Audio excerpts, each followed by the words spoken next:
"You're not a team player," Gregory said coldly, his eyes narrowing as he leaned back in his executive chair. "Maybe you'd be happier working somewhere else." I sat across from him in his corner office, watching as he delivered what he clearly thought was a devastating blow. The afternoon sun streamed through the floor-to-ceiling windows behind him, casting long shadows across his mahogany desk. I could hear the faint hum of the air conditioning and the distant chatter of my colleagues in the hallway, completely unaware that their department head was about to make the biggest mistake of his career. "I understand," I replied calmly, keeping my voice steady despite the rage building inside me. "Should I clean out my desk now?" Gregory's eyebrows shot up slightly. He had expected tears, maybe pleading, certainly not this composed response. "Yes, I think that would be best. Human Resources will contact you about your final paperwork." I nodded and stood up, smoothing down my navy blazer. "Of course. Thank you for the opportunity to work here, Gregory." As I walked toward the door, I could feel his eyes boring into my back. He was probably wondering why I wasn't begging for my job, why I wasn't promising to be more of a team player, if he'd just give me another chance. What Gregory didn't know was that I had been preparing for this moment for months. My name is Vanessa Kim, and until 15 minutes ago, I was the senior marketing analyst at North Peak Engineering in Portland, Oregon. At 34, I had worked my way up from an entry-level position to leading the highest-performing team in our department. My campaigns had generated over $2 million in new business this year alone, and my team consistently exceeded every quarterly target. None of that mattered to Gregory anymore, though. Not since I had politely declined his third dinner invitation in as many weeks. I walked through the open office space where my team sat, their heads buried in their monitors, completely focused on the product launch campaign we had been working on for months. Jessica looked up from her computer as I passed her desk. "Hey, Vanessa, are we still on for the client presentation tomorrow?" she asked, her bright smile faltering when she saw my expression. "Actually, you'll need to coordinate with Gregory on that," I said softly. "I won't be here tomorrow." The confusion in her eyes was heartbreaking. My team trusted me, relied on me, and now they would be left to deal with the fallout of Gregory's decision. But there was nothing I could do about that now, except ensure that this never happened to anyone else. 6 months earlier, I had been thrilled to join North Peak Engineering. The company had a stellar reputation in the construction industry, designing everything from residential complexes to massive infrastructure projects. As someone who had always been passionate about marketing in the engineering sector, it felt like the perfect fit. Gregory had seemed professional during my interview process. He was 42, married with 2 teenage daughters, and had been with the company for 8 years. He spoke enthusiastically about the department's goals and seemed genuinely impressed with my background in technical marketing. I felt optimistic about working under his leadership. The first few months were everything I had hoped for. My team and I developed a comprehensive digital marketing strategy that increased lead generation by 35%. I implemented new tracking systems that gave us unprecedented insight into our target demographics. Gregory praised my work publicly and even recommended me for a company-wide innovation award. But somewhere around month 4, things began to shift. It started subtly. Gregory would linger by my desk a little too long when discussing projects. He began asking about my weekend plans and commenting on my appearance. "You look nice today, Vanessa," became a regular greeting, always delivered with a smile that made my skin crawl. I tried to brush it off initially. Maybe he was just being friendly. Maybe I was reading too much into innocent comments. I had dealt with overly familiar bosses before, and I knew how to maintain professional boundaries without creating workplace drama. The first dinner invitation came on a Friday afternoon in month 5. Gregory appeared at my desk just as I was packing up for the weekend. "Great work on the Morrison account presentation," he said, perching on the edge of my desk. "How about we celebrate with dinner tonight? I know a great Italian place downtown." I kept my response light, but firm. "That's very kind, but I have plans tonight. Thank you, though." His smile flickered for just a moment, before returning full force. Of course. Maybe another time. I thought that would be the end of it. I was wrong. The invitations became more frequent, always framed as work-related celebrations or team-building opportunities. When I declined, Gregory's demeanor would shift slightly. He became more critical of my work, questioning decisions that he had previously praised. He started scheduling last-minute meetings that ran late, then suggesting we continue the conversation over dinner. My performance reviews remained stellar, but I could sense the change in our dynamic. Gregory was no longer seeing me as a valuable team member. He was seeing me as a challenge to overcome. The professional respect I had worked so hard to earn was evaporating, replaced by something that made me deeply uncomfortable. By month 6, I knew I needed to protect myself. That's when I started recording our conversations. The recording app on my phone became my lifeline. Every interaction with Gregory was documented, time-stamped, and stored securely in the cloud. I told myself I was being paranoid, that I would probably never need the recordings, but my instincts were screaming that something was very wrong with the situation. The breakthrough moment came 3 weeks ago during our quarterly performance review. Gregory had called me into his office to discuss my annual evaluation, which should have been a straightforward conversation about my achievements and goals for the following year.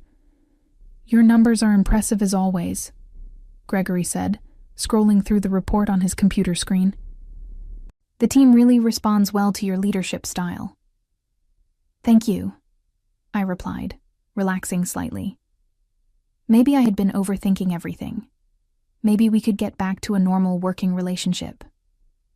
"In fact," Gregory continued, turning to face me with that familiar smile, "I think it's time we discussed your future here.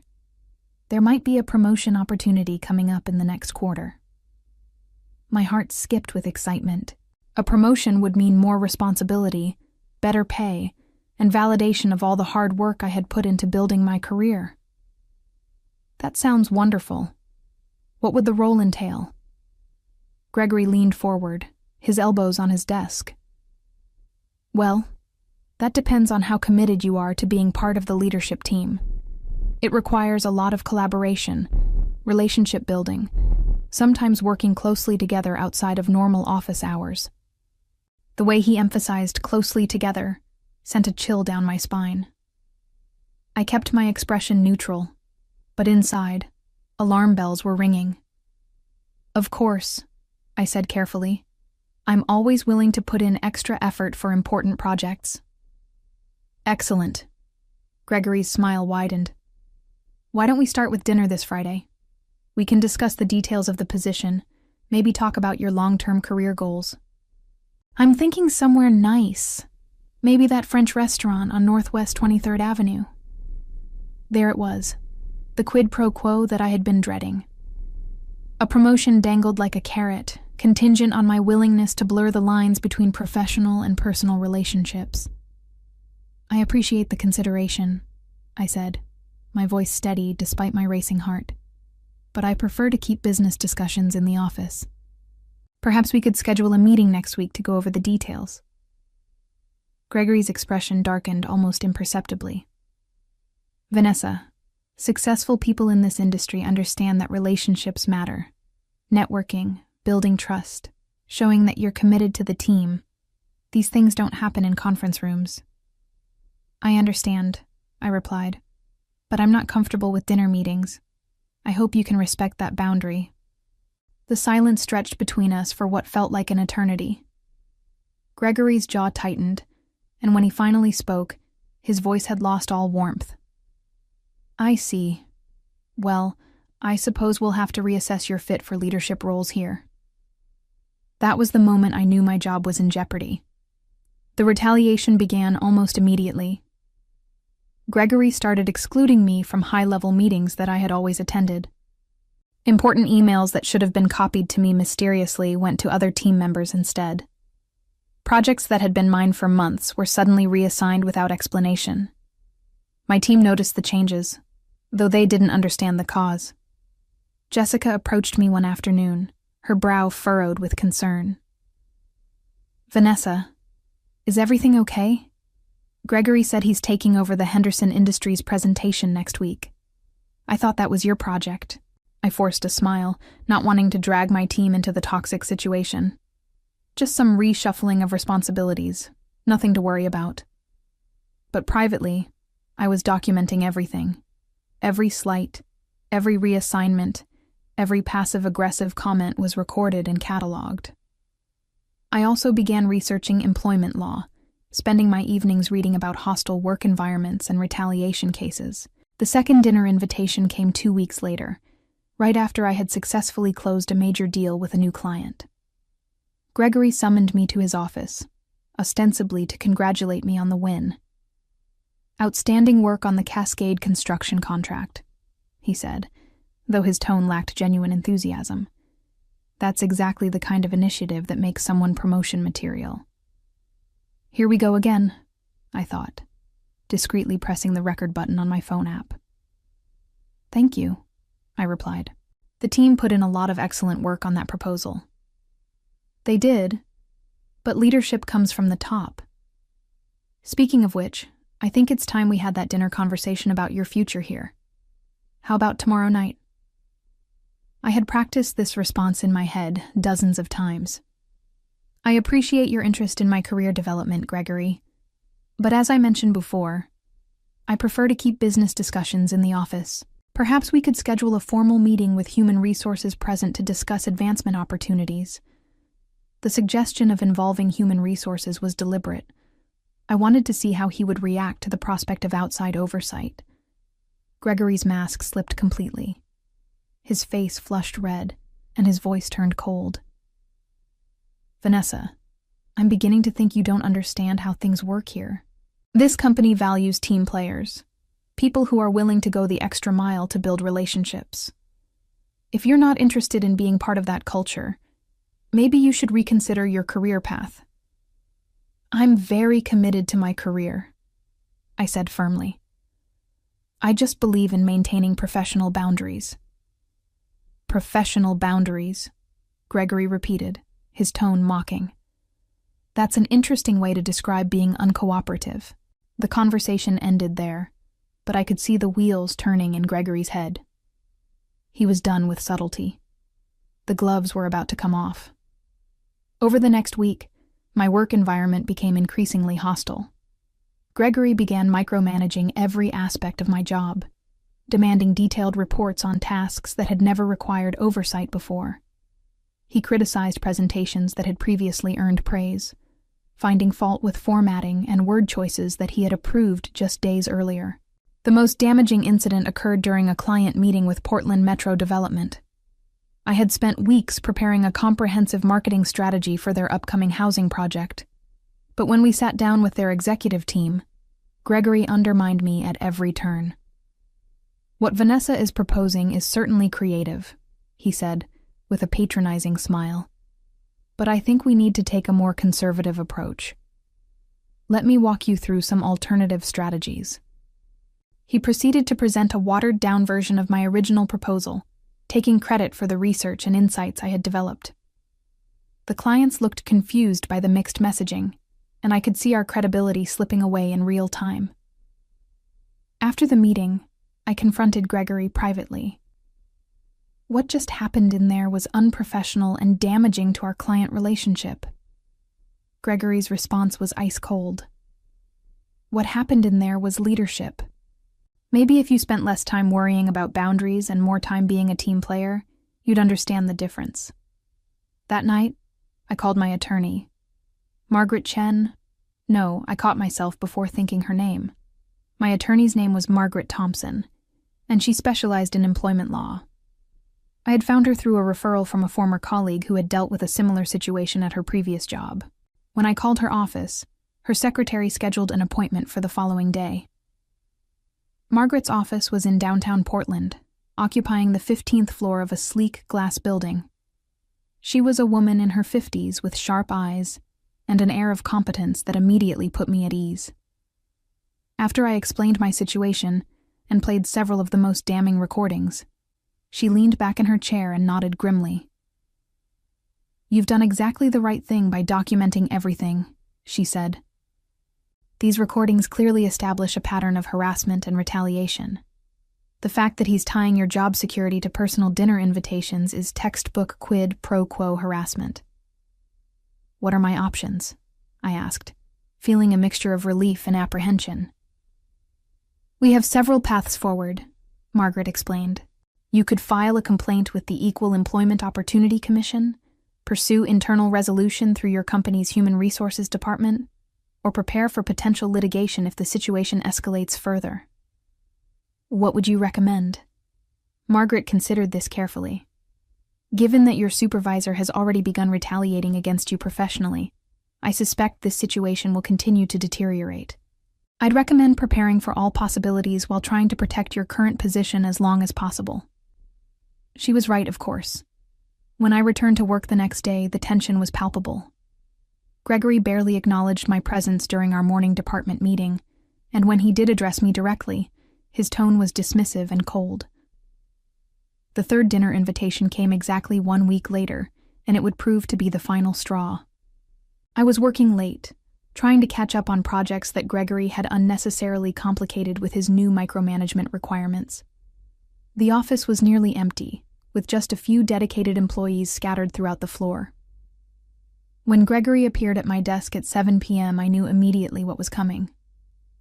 "Still here, Vanessa? That's dedication," he said, though his tone suggested he found my work ethic more annoying than admirable. "Just finishing up the quarterly reports," I replied, not looking up from my computer screen. "You know, this reminds me, we still haven't had that dinner conversation about your future here. Third time's the charm, right? How about we head out now and grab something at that steakhouse on Burnside?" This time I looked up and met his gaze directly. "Gregory, I've made it clear that I'm not interested in dinner meetings. I'd prefer to discuss my career development through official channels." His friendly facade cracked completely. "Official channels," he repeated with a bitter laugh. "Do you have any idea how this industry actually works? Do you think successful people get ahead by hiding behind policies and procedures? I think successful people get ahead through competence and hard work," I replied calmly, though my heart was racing. Gregory leaned down, placing his hands on my desk and bringing his face uncomfortably close to mine. "Let me be very clear, Vanessa. Your attitude problem is affecting your team's morale and this department's productivity. If you can't adjust your approach to collaboration, you might find that your skills aren't as valuable here as you think they are." The threat was unmistakable, and I had it all on recording. "I understand," I said quietly. But what Gregory didn't understand was that he had just handed me everything I needed to destroy him. The final confrontation happened on a Friday afternoon, exactly 3 weeks after my meeting with Margaret Thompson. I had spent those weeks meticulously documenting every interaction, every slight, every professional setback that could be traced back to my refusal to have dinner with Gregory. My team's morale was suffering under his increasingly erratic management style. He had begun questioning their work as well, apparently trying to build a case that my leadership was somehow infecting the entire department with attitude problems. Jessica had confided in me that she was considering looking for another job, and 2 other team members had expressed similar concerns. The breaking point came when Gregory announced that he was reassigning the Morrison Industries account, my biggest client and most successful ongoing project, to a junior analyst who had been with the company for less than 6 months. "I think Kevin could benefit from the exposure to high-level client management," Gregory announced during our team meeting, as if this decision made perfect sense. The room fell silent. Everyone knew that the Morrison account was complex and required deep knowledge of their industry and specific needs. Reassigning it to Kevin wasn't just arbitrary. It was potentially damaging to the client relationship and the company's reputation. After the meeting, I requested a private conversation with Gregory. We went to his office and I closed the door behind us, making sure my phone was recording. "Gregory, I need to understand the reasoning behind reassigning the Morrison account," I began. "That client relationship has taken months to develop, and they specifically requested to continue working with me." Gregory didn't even pretend to have a legitimate business justification. Vanessa, I've been very patient with your attitude, but I'm starting to question whether you're really committed to being part of this team. Mo, what specifically about my attitude concerns you? I asked, keeping my voice professional. You know exactly what I'm talking about. Your unwillingness to engage in the kind of relationship building that's essential in this business. Your insistence on maintaining unnecessary barriers between yourself and leadership. There it was. The clearest statement yet that my job performance was being judged based on my refusal to socialize with him outside of work. Are you saying that my professional relationships should extend beyond office hours? I asked, wanting to get his answer on record.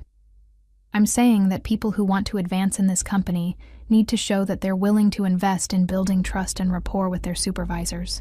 If you can't do that, then maybe this isn't the right environment for you. The ultimatum was finally out in the open. Submit to his inappropriate advances disguised as networking, or face continued retaliation that would eventually force me out. I see, I said calmly. And if I continue to decline dinner invitations, you'll continue to reassign my projects and undermine my position here? Gregory's face reddened. I'm not undermining anything. I'm trying to manage a department, and that requires team members who are willing to be team players. If you can't understand that basic concept, then yes, you might be happier somewhere else. Understood, I replied. In that case, I'll need to think about whether this is the right fit for me. Take all the time you need, Gregory said with a cold smile. But don't take too long. There are plenty of people who would be grateful for the opportunities you're throwing away. I left his office knowing that the end was near. Gregory had painted himself into a corner, and his next move was entirely predictable. I called Margaret Thompson and told her to prepare the paperwork. The termination notice came the following Monday morning. You're not a team player, Gregory said coldly, his eyes narrowing as he leaned back in his executive chair. Maybe you'd be happier working somewhere else. I smiled as I packed my personal items into the cardboard box that Human Resources had provided. My coffee mug, the small succulent plant that had brightened my desk, the framed photo of my graduation from business school, all of it went into the box with careful precision. Should I expect my final paycheck to include severance? I asked conversationally, as if we were discussing the weather. Gregory shrugged. That's between you and Human Resources. I'm sure they'll be in touch. I stood up, box in hand, and looked around the office one last time. My team was watching from their desks, confusion and concern written across their faces. Jessica looked like she might cry. Well, it's been educational, I said to Gregory, extending my hand for a final handshake. He hesitated for a moment before accepting it, probably wondering why I wasn't more upset. Good luck, Vanessa. Thank you, I replied. I have a feeling I won't need it. As I walked through the office toward the elevator, I pulled out my phone and sent a single text message to Margaret Thompson. It's done. He terminated me today at 2:30 p.m., exactly as we predicted. Her response came back immediately. Perfect. I'll file the complaint first thing Monday morning. Are you ready for this? I stepped into the elevator and pressed the button for the ground floor. More than ready. What Gregory didn't know was that I had 47 recordings of our interactions over the past 4 months. What he didn't know was that I had documented every instance of retaliation, every professional slight, every inappropriate comment. What he didn't know was that Margaret Thompson had already prepared a comprehensive complaint that would be filed with the Equal Employment Opportunity Commission and the Oregon Bureau of Labor and Industries simultaneously. Most importantly, what Gregory didn't know was that I had spent the past month quietly building relationships with former employees who had left the company under mysterious circumstances. The elevator doors opened, and I walked out into the Portland afternoon with a sense of anticipation that I hadn't felt in months. Monday morning arrived with a fury that Gregory never saw coming. I was sitting in a coffee shop downtown when my phone started buzzing with calls from unknown numbers. The first few went to voicemail, but by the 5th call, I decided to answer. Vanessa, this is Todd Williams from Human Resources at North Peak. We need to schedule a meeting with you as soon as possible to discuss your departure from the company. I took a sip of my latte and smiled. I'm afraid I'm not available for meetings this week. My attorney has advised me to direct all communications through her office. The silence on the other end of the line was telling. Your attorney? Margaret Thompson at Thompson & Associates. I believe you'll be hearing from her shortly if you haven't already. I hung up and checked my email. Margaret had sent me a copy of the formal complaint she had filed that morning. 37 pages of detailed allegations, supported by time-stamped recordings and documentation that painted a clear picture of sexual harassment and retaliation. The complaint had also been forwarded to local employment rights organizations and legal advocacy groups. By noon, 3 different reporters had reached out requesting interviews about workplace harassment in the engineering industry. My phone buzzed with a text from an unknown number. This is Kevin from your old team. Gregory called an emergency meeting this morning and canceled all client meetings for the week. What's going on? I didn't respond, but I smiled knowing that the chaos was just beginning. By Tuesday, the story had been picked up by the Portland Business Journal. By Wednesday, it was trending on social media under the hashtag #NorthPeak harassment. Gregory had made one fatal error in his calculations. He assumed I would disappear quietly. He was about to learn exactly how wrong he had been. Margaret called me Thursday afternoon with an update that made my day complete. Vanessa, I just got off the phone with NorthPeak's legal team. They want to discuss a settlement. The tables had finally turned. As I reflected on the journey from victim to victor, I realized that sometimes the best revenge isn't loud or dramatic. It's simply the quiet satisfaction of watching someone face the consequences of their own choices. Gregory had taught me that documentation and patience are the most powerful weapons against workplace predators, and I would carry that lesson forward into whatever came next.